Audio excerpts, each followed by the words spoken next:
Hello everyone, it is your favorite kind of punch, MrFalconPunch 996, the underrated king, the recommendation master, and of course YouTube's #1 Dorohedoro fanboy, back to bring you guys another new video. And now it is finally time to bring you guys another addition to my What the Fuck series segment, where I talk about the many strange anime, manga, and even movies I somehow managed to come across. Last time we went through the boob-filled mess of a movie, Chambra Striptease, and today we'll be taking a look at RoboGeisha. And man, this movie is something.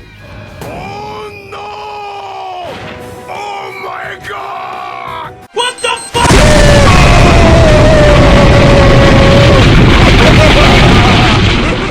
So far in the segment, we've seen Dinosaur Yuri, foul-mouthed hamsters, shameless defenders of justice, and super boob swordswomen. And as crazy as all those were, nothing could prepare me for this movie. And let's get things straight. I didn't go into this movie looking for trouble. In fact, I just wanted some good B-movie fun with robots and geishas of the robotic kind. And while I certainly did get all of that, I just can't ignore all the weird shit this movie brought along with it. I mean, by the trailer, I should have known what I was getting myself into. I mean, the freaking narrator sounds like he's dying of thirst. Geisha.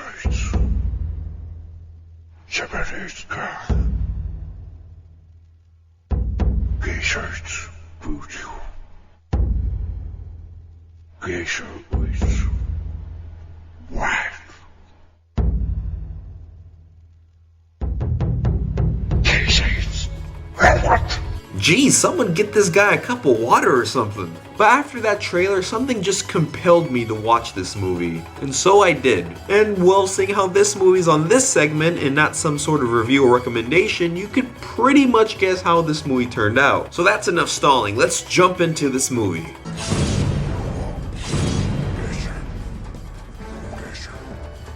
Oh god, the guy from the trailer even did the intro for this movie. Well, RoboGeisha starts off with a geisha who's performing for a politician who's been constantly threatened to drop out of elections. However, when he finds out about his newest threat, in which he'll be killed in 3 minutes if he doesn't withdraw, he has this to say.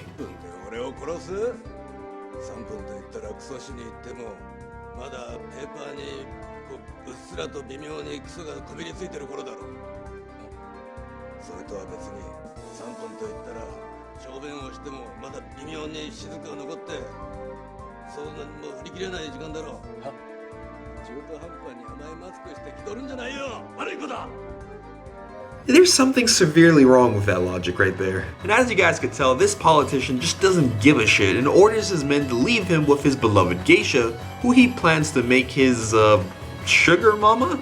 And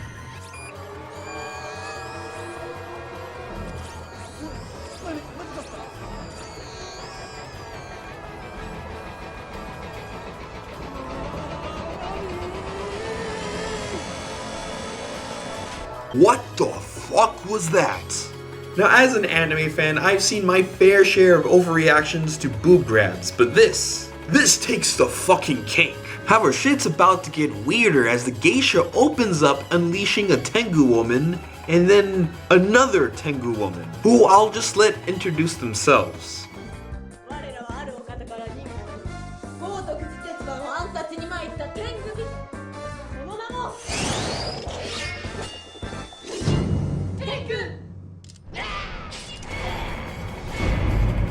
After that little introduction, we get some action as the geisha takes the politician away. And this guy right here feels it's appropriate to answer his cell phone with all this shit going on. And really?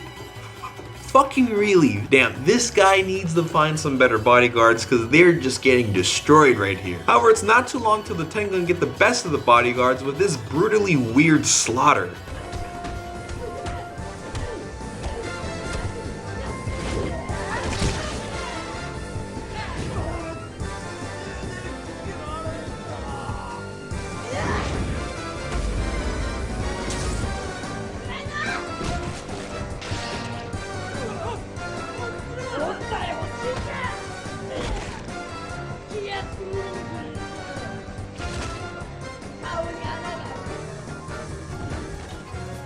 Oh, and believe me, it gets crazier. If you think having acid nose nipple thingies wasn't enough, the Tengans can also shoot shurikens out of their asses. Like, what the fuck? How does that even work? And how do you reload? I mean, damn, we're not even 10 minutes into this movie and the what the fuck levels are just going off the chart. And oh look, more nightmare fuel.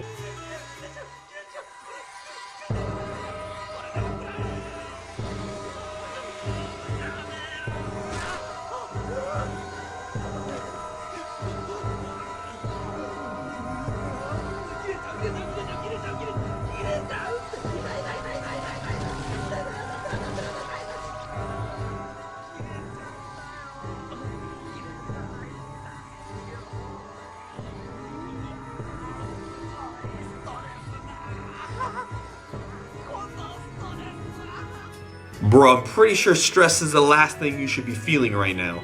But luckily, he is saved by our main character, Yoshie, who finally arrives and fights the evil geisha, which leads to the fun B-movie action I went into this movie for. Finally. After the defeat of the evil geisha, we learn more about Yoshie, who can't tell if she's a robot or a geisha, to which I say, ¿Por qué no los dos? We then get a flashback for Yoshie and see her before she became a badass RoboGeisha, in which she was pretty much abused by her sister, who was a pro-geisha as well as a major bitch, and is pretty much constantly abused by her sister day by day. However, this time Yoshie decides she's had enough of her sister's BS and rips a phone book with her bare hands, which attracts the attention of a young president of a steel company named Hikaru, who has something secret planned to unleash all of Yoshie's potential, which is weird because he's part of a steel company. However, the two get distracted by a psycho nurse in love with Hikaru, and we get this.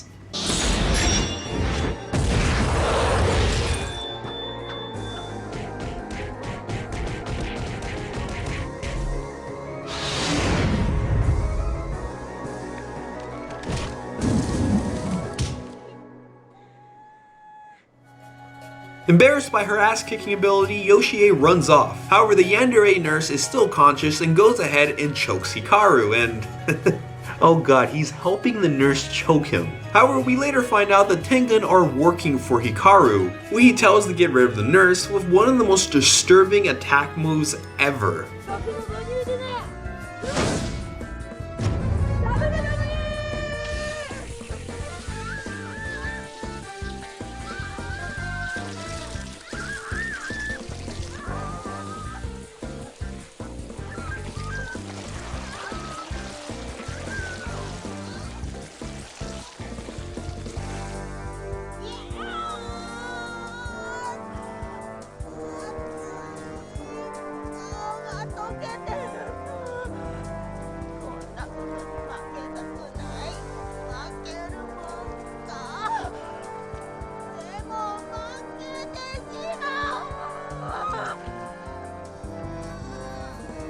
The next day, Yoshie and her sister go to Hikaru's company, Kageno Steel, to have lunch with his father. However, you know some shady shit's going on when you got people hiding in the bushes. Anyways, during lunch, Hikaru's father reveals that despite them being a steel company, they also secretly make military weapons, and require Yoshie to help them with a super awesome plan to forever change Japan. The super awesome plan is to train geishas to be badass murderers and kill politicians because of their likelihood to get into love affairs with geishas. Yeah, that's the fucking plan. I mean, come on. This is Japan. If they really wanted someone dead, why not just call Golgo 13? He'd get the job done, and hell, it'd probably cost less as well as look less ridiculous. I mean, they're literally training their asses right here. What the fuck? But getting back on track, Yoshie is forced into training to become a badass assassin geisha, in which she is forced to fight to the death with another geisha who happens to be her sister, and are each given a weapon fueled by anger, and the two duke it off. Yoshie's sister gains an advantage and is told by the Tengen that she will be set free as long as she is able to kill Yoshie, and she almost does. However, Yoshie unleashes her anger for being betrayed by her sister, which powers up her weapon and pretty much beats the shit out of her sister. With her victory, she then undergoes training with the assassin geishas, while her sister is pretty much forced into hard labor. However, Yoshie doesn't really care much since the roles have been reversed, as Yoshie is the one being praised and her sister is the one stuck doing the hard work.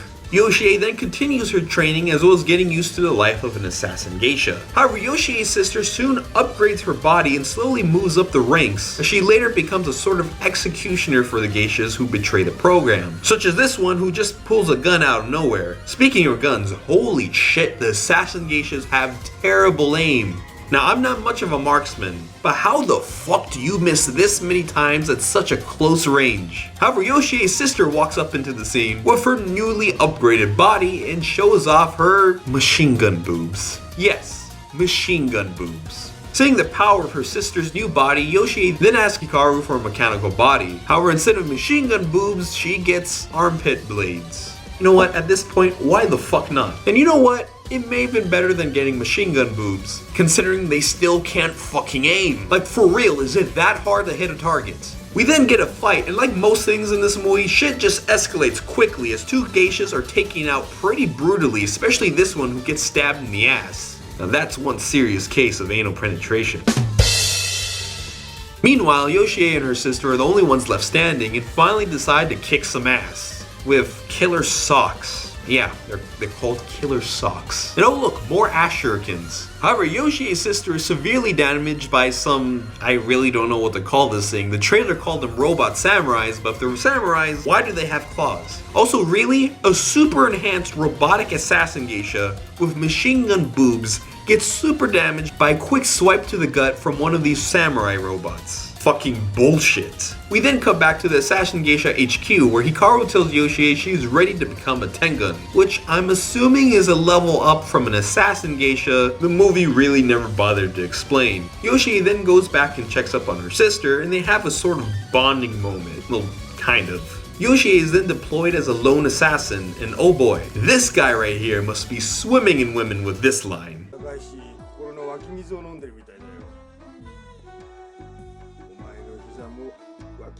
かな。ほらほら先生、ほらよして先生、いいものあげる。何かな。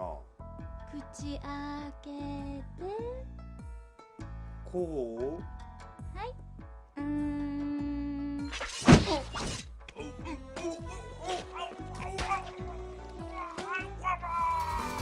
Guess not. After numerous successful assassinations, Yoshie is then told to go out and kill a bunch of old people who are not corrupt politicians or yakuza for some reason. These old people turn out to be a small group who've had their family members taken away by an evil organization, who just happen to invite Yoshie into their office where she learns more about them. She soon discovers many of the Tengun are actually the family members of this organization, who were brought in by Hikaru and later brainwashed. And after explaining their tragedy, they just randomly break out into song. With her targets distracted, Yoshie has the perfect opportunity to kill them. However, she just can't find it in herself to do so. This leads her to be punished by the Tengun and is almost killed till Hikaru gives her one more chance to prove herself loyal to his cause, and threatens to kill her sister if she doesn't, instead of just killing her like they were about to a couple seconds ago. Yoshie decides to accept Hikaru's request and goes off to take out two terrorist brothers. And well, death by tempura shrimp to one and brutal head chops to the other. However, while these head chops seem like they should be breaking this guy's neck, his head always pops back up. However, whenever his face comes back, it's covered with these weird noodles.